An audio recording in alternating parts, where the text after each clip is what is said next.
যুক্তরাজ্যে গত এক দশকের মধ্যে সবচেয়ে বড় সংঘাতের ঘটনা ঘটেছে। নর্থ ইংল্যান্ডের সাউথপোর্টের একটি ড্যান্স ক্লাসে তিনজন শিশুকে ছুরিকাঘাত করে হত্যা করা হয়েছে। এই ঘটনার পরই দেশ জুড়ে দাঙ্গার সৃষ্টি হয়। ভয়াবহ এই দাঙ্গা ইংল্যান্ড এবং নর্দার্ন আয়ারল্যান্ডের বিভিন্ন জায়গায় ছড়িয়ে পড়ে। অনলাইনে ভুয়া তথ্য এবং গুজব ছড়িয়ে পরিস্থিতি আরও অশান্ত করা হয়। উগ্র জাতীয়তাবাদী এবং মাইগ্রেশন বিরোধী বিভিন্ন গ্রুপ বিভিন্ন এলাকায় সহিংসতা চালায়। এদিকে ব্রিটেনের অনেক মানুষ এই দাঙ্গার বিরুদ্ধে র্যালি সভা সমাবেশ করছে। চলুন জেনে নেওয়া যাক এ ব্যাপারে কিছু বিস্তারিত তথ্য।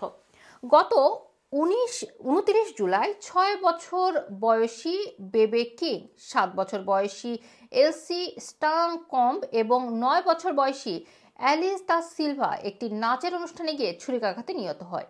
এছাড়া আরও 8 শিশু এবং 2 প্রাপ্তবয়স্ক মানুষ আহত হয়। এই ঘটনায় পুলিশ 17 বছর বয়সী একজনকে গ্রেপ্তার করে। পুলিশ জানায় এই ঘটনা সন্ত্রাসবাদী কর্মকাণ্ড নয়, কিন্তু এই ঘটনার প্রায় পরপরই সোশ্যাল মিডিয়ায় গুজব ছড়ায় যে এক মুসলিম অভিবাসী এই হামলা চালিয়েছে। কিন্তু বিবিসি এবং অন্যান্য মিডিয়া জানিয়েছে সন্দেহভাজন ব্যক্তি ওয়েলসে জন্মগ্রহণ করেছেন। তিনি অভিবাসী নন। কিন্তু পরের দিন সন্ধ্যায় 1000-এর বেশি মানুষ সাউথপোর্টে এক প্রতিবাদে মাঠে নামে। পরে স্থানীয় একটি মসজিদের কাছে সহিংসতা ছড়িয়ে পড়ে। এ সময় মানুষ মসজিদে ইট, বোতল এবং অন্যান্য জিনিস ছুড়ে মারে।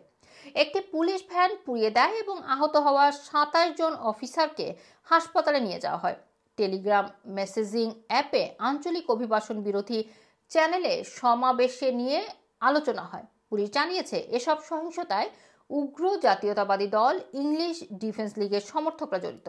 সাউথপোর্ট দাঙ্গার পরের দিন লন্ডন, হার্টলপুল এবং ম্যানচেস্টারে পুলিশ সহিংস বিক্ষোভ শুরু হয়। গোটা সপ্তাহ জুড়ে সহিংসতা চলতে থাকে। এর মধ্যে অনেক মসজিদ এবং হোটেলে অভিবাসীদের টার্গেট করা হয়। এসব আক্রমণে সরাসরি কোনো ডানপন্থী দল যুক্ত ছিল না, তবে তারা পেছন থেকে তাদের কর্মী সমর্থকদের ইন্ধন দেয়।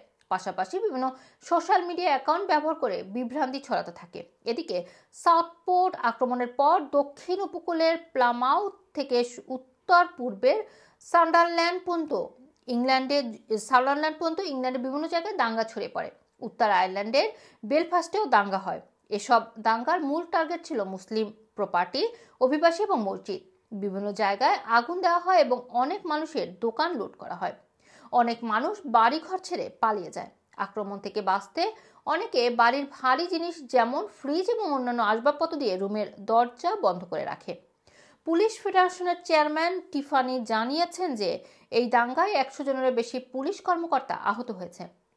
এদিকে এই ঘটনায় মালয়েশিয়া, নাইজেরিয়া, অস্ট্রেলিয়া এবং ভারত যুক্তরাজ্যে তাদের নাগরিকদের জন্য ভ্রমণ সতর্কতা জারি করে। বিবিসির হোম অ্যাফেয়ার্স এডিটর মার্ক শুক্রবার রাতে সান্ডারল্যান্ডে ছিলেন। তিনি বলেন, উগ্র ডানপন্থী দাঙ্গাবাজরা পুলিশকে আক্রমণ করে, একটি থানার পাশে একটি কনসালট্যান্ট সেন্টারে আগুন দিয়েছে, একটি মসজিদে পাথর নিক্ষেপ করেছে এবং দোকান লুট করেছে। এদিকে দাঙ্গার ঘটনায় 9 আগস্ট শুক্রবার পর্যন্ত প্রায় 600 জনকে গ্রেপ্তার করা হয়। এদের মধ্যে 150 জনেরও বেশি লোককে অভিযুক্ত করা হয়। এদের মধ্যে রয়েছে 11 বছরের কম বয়সী শিশু। প্রধানমন্ত্রী কিয়ার স্টারমার উগ্র ডানপন্থীদের এই দাঙ্গার নিন্দা করেছেন এবং জড়িতদের বিচারের আওতায় আনার ঘোষণা দিয়েছেন। ইতোমধ্যে সরকার বিশেষজ্ঞ অফিসারদের একটি স্থায়ী বাহিনী গঠন করার ঘোষণা দিয়েছে। এদিকে সরকার সোশ্যাল মিডিয়ায় গুজব এবং বিভ্রান্তিকর তথ্য ছড়িয়ে পড়ার ব্যাপারে কাজ করছে। এছাড়া সহিংসতায় জড়িতদের আটক রাখতে কারাগারে 500টিরও বেশি জায়গা তৈরি করা হয়েছে। এই দাঙ্গায় ক্ষতিগ্রস্ত ব্যক্তি এবং প্রতিষ্ঠানগুলোকে সহযোগিতার জন্য তহবিলও গঠন করা হয়েছে। রুমানা রাখি, রানা টিভি, লন্ডন।